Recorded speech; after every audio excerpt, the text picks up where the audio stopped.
Iikot ang storya sa isang lalaki na sabik makakita ng mga naggagandahang babae na halos lumabas na ang mga pinagpalang mga hinaharap, kaya pangarap niya sa buhay ay maranasan din ang pagiging isang harem king. Kamusta mga lodi? Sino sa inyo ang mga nakapanood na nitong napakagandang anime series na ito? Panigurado hindi rin kayo nag-skip sa mga exciting na naganap na eksena sa anime na ito. At sa mga hindi pa naman nakapanood nitong napakamalupit na anime na ito mga lodi ay mas mabuting tapusin nyo ang ating video. Dahil ating tatalakayin ang simula ng napakaswerteng buhay ng isang lalaki na bibiyayaan ng mga naggagandahang babae. Ating kilalanin ang maswerte nating bida na tawagin na lang natin sa pangalang Kokoy. Sa school na kanyang pinapasukan naman ay madalas niyang kasama sa kalokohan ng dalawa niya ring kaibigan. Kagaya ni Kokoy na wala pang karanasan sa babae ay ganun rin naman ang dalawa niyang kaibigan.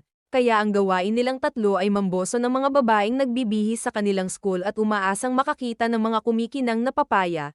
Hindi naman lingid sa kaalaman ng mga kababaihan sa kanilang school na ang tatlong ogag nga ay mga mahihilig manilip. May isang babae naman na pula ang kanyang buhok at tila palaging nakamasid sa ating bida. Siya naman si Reyes Gremiri, member siya ng research club sa kanilang school at siya rin ang kanilang presidente. Bago naman umuwi si Kokoy sa kanilang bahay ay tumambay muna ito sa isang tulay at sa hindi niya inaasahan na may isang magandang babae ang lalapit sa kanya, sambit nito na matagal niya na raw gusto si Kokoy at nais niya daw itong maging boyfriend. Sa una ay hindi pa naman makapaniwala si Kokoy sa mga sinasabing iyon nga ng babae, ngunit labis na rin ang kanyang naging tuwa dahil nga sa magkaka-GF na siya sa wakas, kaya kinabukasan ay agad niya itong pinakilala sa dalawa nitong kaibigan at sinasabing may GF na nga raw ito. Dahil doon ay naiwang pighati tuloy ang dalawang ogag at hindi makapaniwala sa kanilang mga nalaman, isang beses ay inaya na rin si Kokoy ng kanyang GF na mag-date daw sila, at habang hinahantay ni Kokoy ang kanyang GF ay may isang babae naman ang biglang nagbigay sa kanya ng tila ba isang card,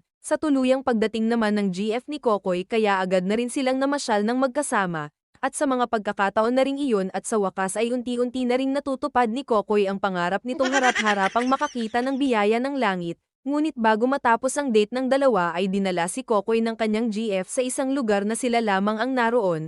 Inakala naman ni Kokoy na sa mga pagkakataon na iyon ay matitikman niya na nga ang tahong ni Carla. Subalit bigla siya tinanong nito na kung handa raw ba siya na mamatay para sa babae. Hindi naman pinansin ni Kokoy ang sinabi ng GF niya. Ngunit tila seryoso naman ang babae at nais na may gawin sa ating bida. Nang biglang nag-transform ang babae na para bang isang demonyong anghel, matutuklasan na rin doon na ang GF na kinilala ni Kokoy ay isa palang fallen angel. Ang plano niya ay patayin si Kokoy sa dahilang mayroon daw kasing sacred gear ang ating bida. Hindi naman maintindihan ni Kokoy ang mga sinasabi ng babae at bakit siya gustong patayin nito. Matapos noon ay umalis na rin ang fallen angel at iniwan si Kokoy na halos naghihingalo na rin. Alam naman ni Kokoy na katapusan na nito. Ngunit pumasok sa kanyang isip ang babaeng si Rias na may pulang buhok at tila pinagnanasaan niya pa ito sa kanyang isipan na para bang gusto niya munang matikman bago daw sana siya mamatay. Sa hindi inaasahan ay biglang lalabas rin doon si Rias at sambit kay Kokoy na siya raw ay nasummon nito at ibibigay ang kanyang kahilingan. Sa paglabas namang iyon ni Rias ay doon na rin malalaman na siya naman ay isang devil, at siya rin ang muling bumuhay kay Kokoy upang maging kanyang bagong servant. Subalit ang mga nangyaring iyon kay Kokoy ay inakala nito na isa lamang masamang panaginip, ngunit nagtataka na rin ito na bakit biglang naglaho naman ang kinikilala niyang ang GF at maging mga contacts nito sa kanya ay nawala na. Kahit nagkita naman silang muli ni Rias ay tila ito ring babae ay hindi pa pinapaalam kay Kokoy na siya nga ay isang devil na rin. Dahil naman sa may problema si Kokoy sa kanyang mga iniisip kaya inaya na lang ito ng dalawa niyang kaibigan na pumunta sa bahay nila at manood na lang sila ng pinagbabawal na palabas, ngunit si Kokoy ay tila hindi pa rin makalimutan ang mga nangyari sa kanya kaya nagpasya na lang muna ito na umuwi, habang sa paglalakad niya sa madilim na gabi at sa hindi niya inaasahan na muli siyang mapapadpad sa lugar na kung saan dinala siya ng kanyang GF, kaya naisip niya na totoo nga ang mga nangyari sa kanya. Ngunit may muling nagpakita kay Kokoy na isa na namang fallen angel.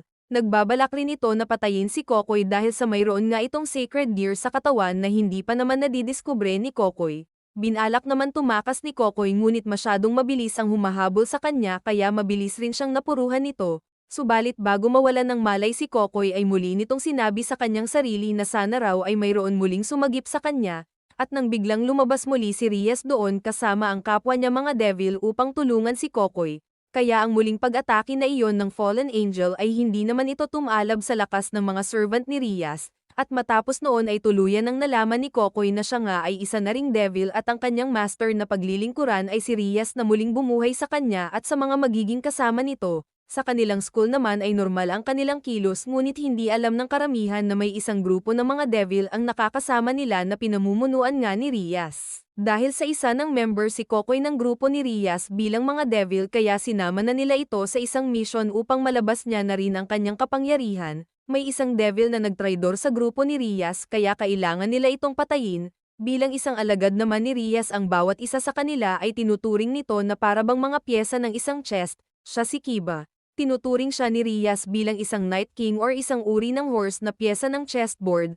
Ang gamit niyang abilidad ay nagmumula sa kanyang espada at ginagamitan nito ng kanyang speed. Siya naman si Kon Ako. Tinuturing siya ni Rias bilang kanyang rag at ang ability nito ay nagmumula sa kanyang sobrang lakas na puwersa na kayang magwasak ng kahit na anumang kalaban. Siya naman si Akano.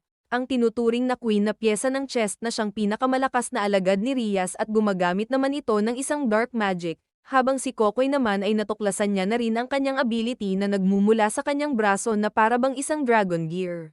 May isang magandang babae naman ang biglang makikilala ni Kokoy na kasalukuyang patungo sa kanilang church at tila naliligaw ito.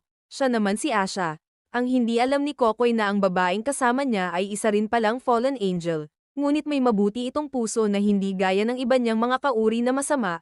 Mabilis nagkalagayan ng loob ang dalawa dahil na rin sa pareha silang may mga mabubuting puso. Nangako pa ang dalawa na sana daw sa mga susunod na araw ay magkita pa silang muli, subalit may isang beses na inutusan si Kokoy ni Rias na tumungo sa isang bahay para naman sa kanyang mission, ngunit nang makarating na siya sa lugar ng kalaban may isang evil priest na rin pala ang nag-aabang sa kanya, ngunit hindi pa naman kinaya ni Kokoy ang lakas ng evil priest sa dahilang mas malakas nga ito kumpara sa kanya na mahina pa at isa lamang sa mga phone ni Rias. Nang biglang may sumigaw naman na babae at makikita doon na si Asha pala ay kasama rin ng evil priest, kaya nagulat si Asha na si Kokoy ay isa rin palang devil. Sinubukan naman ni Asha na ipagtanggol si Kokoy sa kasamahan niyang evil priest, ngunit pati siya ay inatake rin ng kanyang kasama at binabalaan na huwag ipagtanggol ang kanilang mortal na kalaban. Hindi rin naman matiis ni Kokoy ang ginagawang pananakit ng evil priest mula kay Asha, kaya kahit hirap ito ay sinubukan niya pa rin lumaban sa evil priest. Subalit biglang dumating naman doon ang mga kasama ni Kokoy para siya ay tulungan. Maging si Rias ay naroon na rin at lubos na nagsisi sa sarili dahil hindi niya daw muna dapat sinabak si Kokoy sa ganoong uri ng mission dahil mahina pa nga ito. Ang kawawang Asha naman ay paulit-ulit na sinaktan ng evil priest dahil nga sa pagtanggol na ginawa nito. Nagpa siya naman muna na ilayo si Kokoy sa lugar na iyon ni Rias para mas maging ligtas ito. Gusto sanang isama ni Kokoy si Asha na umalis sa lugar na iyon ngunit sa kasamaang palad na tanging member lang ni Rias ang pwedeng makasama doon sa gate na kanilang ginagamit, kaya ang kawawang Asha ay hindi pwedeng sumama. Hindi na rin naman pinatagal ni Kokoy at nilusob na rin nila ang pinagtataguan ng mga kalaban para tapusin na nga nila ang mga ito. Kasalukuyan naman nakatali si Asha na pinapahirapan naman ng fallen angel na naging GF nga ni Kokoy. Habang ang iba namang fallen angel ay nagkanya-kanya na rin na hinarap ng mga kasamahan ni Kokoy upang tapusin na ang mga kasamaan ng mga ito, habang si Kokoy naman at ibang kasama nito ay sinusubukan namang iligtas si Asha. Ngunit huli naman na ang lahat dahil nagawa ng makuha ng babae ang ability ni Asha na kayang mag-heal ng mga may sugat sa katawan kaya dahil doon ito ay nawalan ng malay. Harap-harapan naman na saksihan ni Kokoy ang ginawang iyon kay Asha kaya lubos ang naging galit nito sa fallen angel. Agad itong nilapitan ni Kokoy at kinuha ang nanghihinang si Asha at umaasa na baka mapalakas niya pa ito. Nagpa siya naman ng kasama ni Kokoy na ito na lang ang lalaban sa babae at sinabihan niya si Kokoy na ilayo niya muna doon si Asha at dalhin sa ligtas na lugar. Bagaman nakuha na nga ni Kokoy si Asha, subalit hindi na rin iyon nagtagal at tuluyan na rin itong namatay. Tuloy ang paghihinagpis ni Kokoy at gustong ipaghigante si Asha. Nang biglang nagpakita naman muli sa kanya ang babaeng pumatay kay Asha kaya pinilit ni Kokoy ang lumaban kahit pa ito ay mahina na. At dahil sa lubos ng sama ng loob ni Kokoy sa babae kaya hindi nito inaasahan na mas lalong lalakas ang kanyang kapangyarihan, hindi tuloy inaasahan ng fallen angel na ang tulad lamang ni Kokoy na mahina ay siyang tatapos sa kanya. Matapos noon ay dumating na rin naman doon ang mga kasamahan ni Kokoy para siya ay tulungan.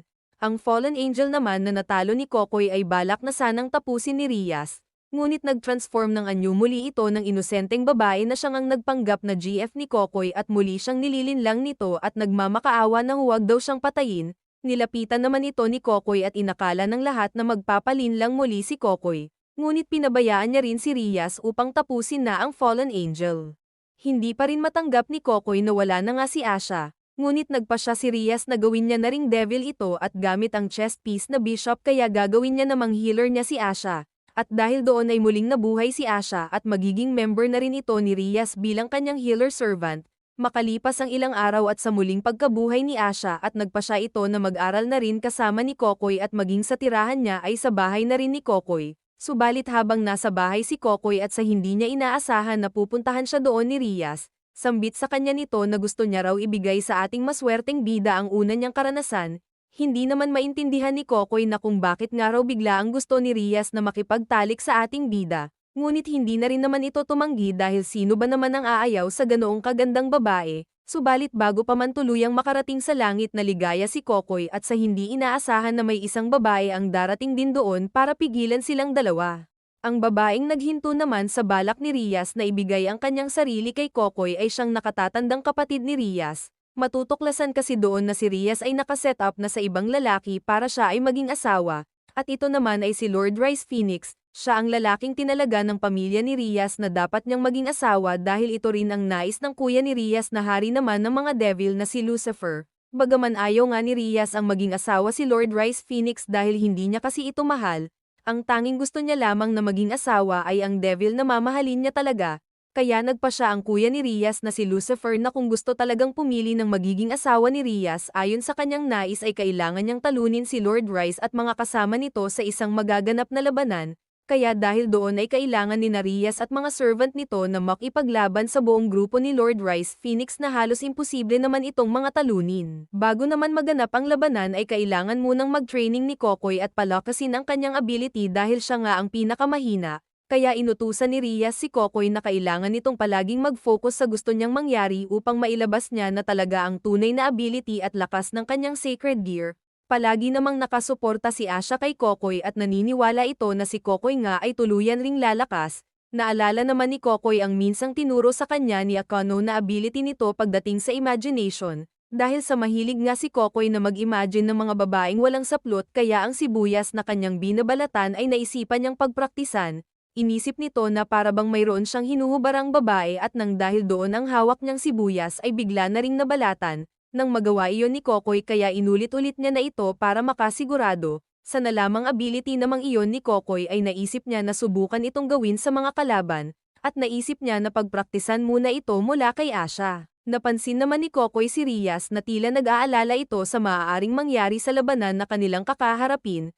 Alam ni Kokoy na nakasalalay ang master niyang si Rias na maging asawa si Lord Rice kapag sila ay natalo kaya nangako ito kay Rias na gagawin niya raw ang lahat ng kanyang makakaya upang hindi sila matalo. Labis na na-appreciate naman ni Rias ang katapangan na iyon ni Kokoy. Dahil doon ay tila nahuhulog na rin si Rias sa kanyang servant at binigyan niya ito ng malaking regalo. Matapos ng paghahanda ng lahat at sa wakas ay magaganap na rin ang labanan na pinakahihintay ni Kokoy at tila excited pa ito dahil magagamit niya na rin ang pinagbabawal niyang teknik na pinagpraktisan nga nila ni Asha. Makakasama naman ni Kokoy na makipaglaban sa nahati nilang grupo ay si Konako. Malakas din naman ang makakamatch up ni Konako. Subalit kahit anong liit nito ay hindi naman siya basta-basta matatalo ng kalaban. Habang si Kokoy naman ay 3 babae ang nakamatch up nito na kaparehas niya rin namang weak. Kung nais mo ng mga ganitong anime recap, mangyaring mag-subscribe at mag-iwan ng isang like para sa mga susunod pa nating anime recap.